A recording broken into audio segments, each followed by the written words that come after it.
বিসমিল্লাহির রহমানির রহিম। প্রিয় দেশবাসী, আসসালামু আলাইকুম। শুরুতেই মহান আল্লাহর দরবারে শুকরিয়া আদায় করছি। হাজারো শহীদের প্রাণের বিনিময়ে আমরা দেশ এবং জনগণের স্বাধীনতা, সার্বভৌমত্ব রক্ষা করতে পেরেছি।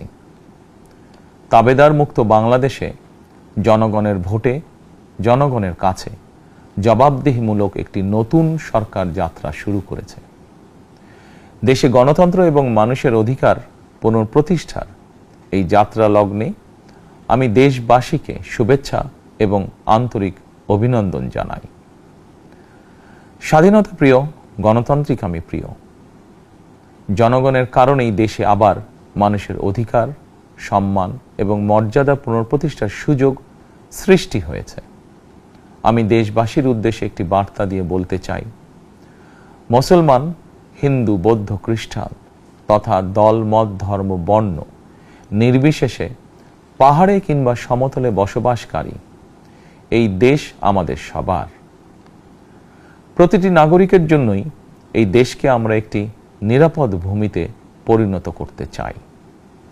একটি স্বনির্ভর, নিরাপদ, মানবিক, গণতান্ত্রিক বাংলাদেশ প্রতিষ্ঠায় বিএনপি সরকারের লক্ষ্য।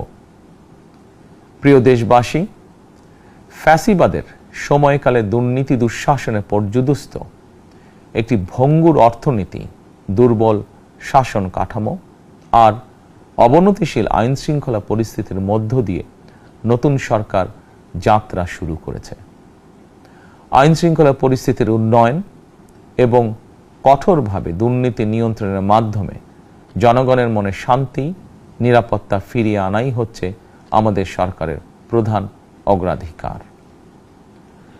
সারা দেশে জুয়া এবং মাদকের বিস্তারকেও বর্তমান সরকার আইন শৃঙ্খলা অবনতির অন্যতম কারণ বলে চিহ্নিত করেছে।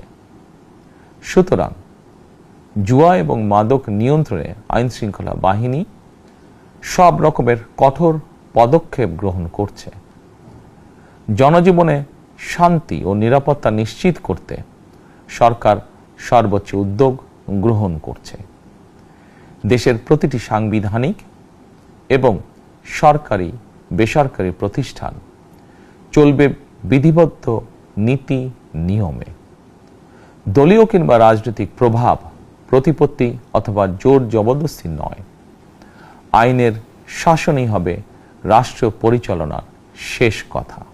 প্রিয় দেশবাসী, আগামীকাল থেকেই সারা দেশে শুরু হতে যাচ্ছে পবিত্র মাহে রমাদান। আমি দেশবাসীকে পবিত্র মাহে রমাদানের শুভেচ্ছা জানাই। রমাদান আত্মশুদ্ধির মাস। আমরা যদি আত্মশুদ্ধি শব্দটির মর্মার্থ উপলব্ধি করি, তাহলে এই মাসে মানুষের ভোগান্তি বাড়ার কথা নয়।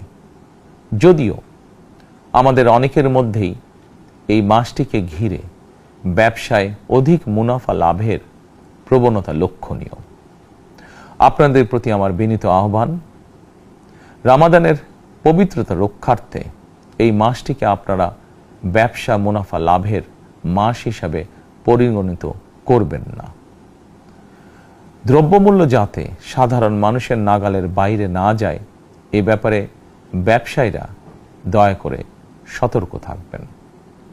হাজারো প্রাণের বিনিময়ে একটি মাফিয়া সিন্ডিকেটের পতন ঘটিয়ে রাষ্ট্র এবং সরকারের জনগণের অধিকার প্রতিষ্ঠার অঙ্গীকার নিয়েই আমরা রাষ্ট্র পরিচালনার দায়িত্ব গ্রহণ করেছি। বিএনপি সরকার সকল ক্ষেত্রেই অনাচার, অনিয়মের সকল সিন্ডিকেট ভেঙে দিতে বদ্ধপরিকর ইনশাআল্লাহ। ক্ষুদ্র, মাঝারি কিংবা ছোট বড় সকল ব্যবসায়ীদের প্রতি বর্তমান সরকারের দৃষ্টিভঙ্গি সহজ এবং স্পষ্ট। বর্তমান সরকার ব্যবসায়ী এবং ক্রেতা সাধারণ উভয় স্বার্থ রক্ষা করেই প্রয়োজনীয় পদক্ষেপ গ্রহণ করতে চায়। সুতরাং সরকারের পক্ষ থেকে কী ধরনের উদ্যোগ গ্রহণ করলে বাজার পরিস্থিতি নিয়ন্ত্রণে থাকবে কিংবা ক্রেতা বিক্রেতা উভয়েরই স্বার্থ রক্ষা হবে, এ ব্যাপারে আপনাদের যে কোনো ধরনের পরামর্শ কিংবা অভিযোগ শুনতে সরকার প্রস্তুত। ক্রেতা বিক্রেতা গ্রহীতা এই সরকার সকলেরই সরকার। এই সরকার আপনাদেরই সরকার। আপনারাই ভোটের মাধ্যমে এই সরকারকে রাষ্ট্র পরিচালনার দায়িত্ব দিয়েছেন। আপনারাই এই সরকারের শক্তি।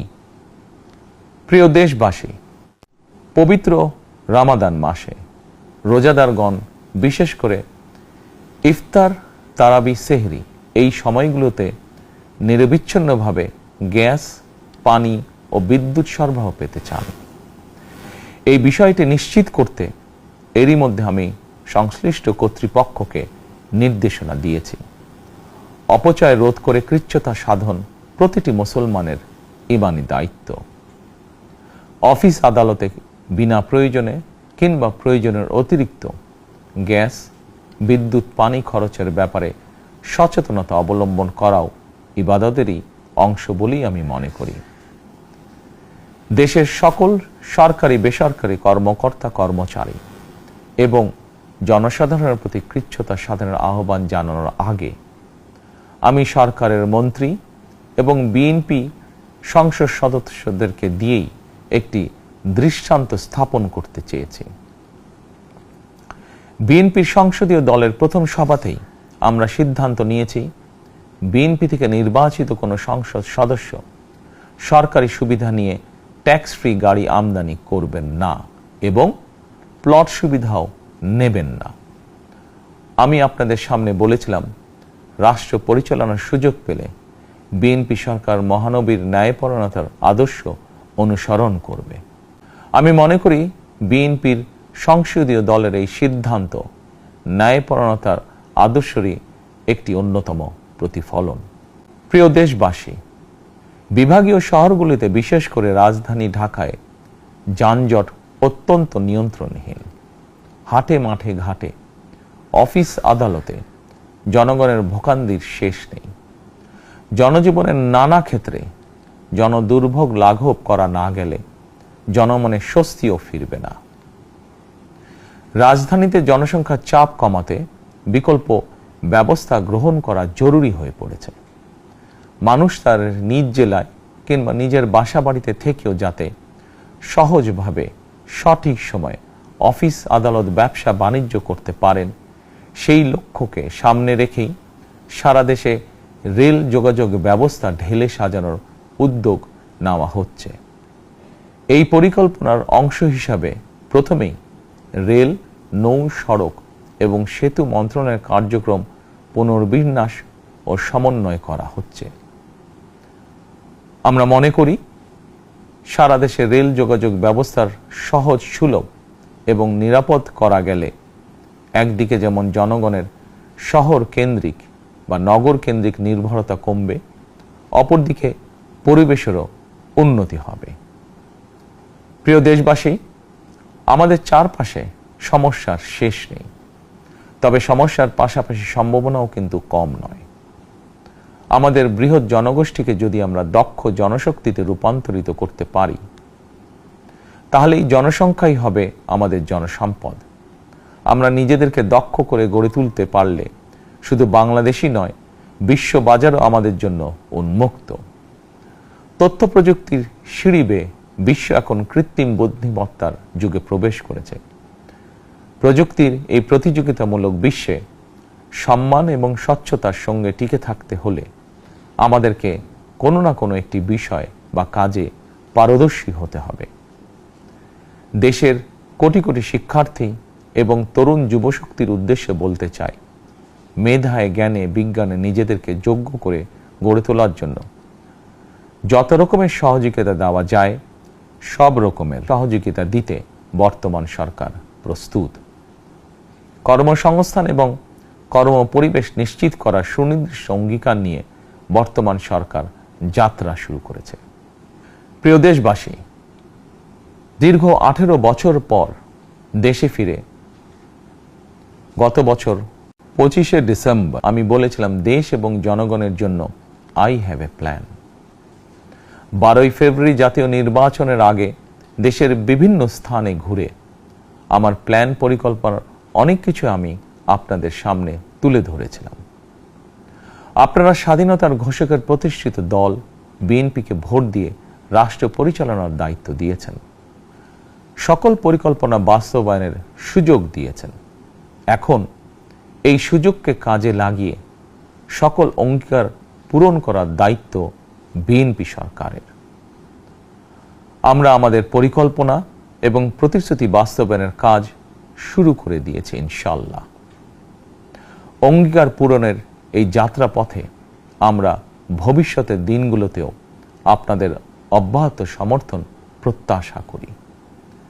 প্রিয় দেশবাসী, সরকার প্রধান হিসাবে আমি দেশবাসীর উদ্দেশ্যে একটি বিষয়ে প্রতি দৃষ্টি আকর্ষণ করে বলতে চাই।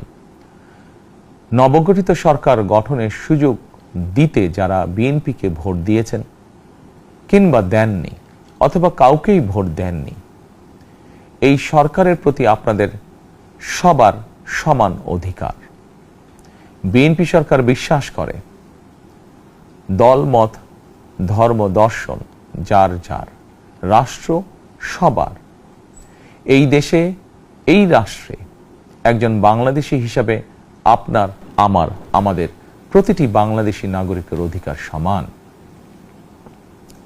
প্রিয় দেশবাসী, আল্লাহ আমাদের সবাইকে নিরাপদ এবং সুস্থ রাখুন। আল্লাহ আমাদের সকলকে ইতিবাচক পরিকল্পনাগুলো বাস্তবায়নের তৌফিক দিন। পবিত্র রমাদান মাস শুরুর শুভ লগ্নে আল্লাহর দরবারে এই নিবেদন রেখে আমার বক্তব্য শেষ করছি। আল্লাহ হাফেজ। বাংলাদেশ জিন্দাবাদ।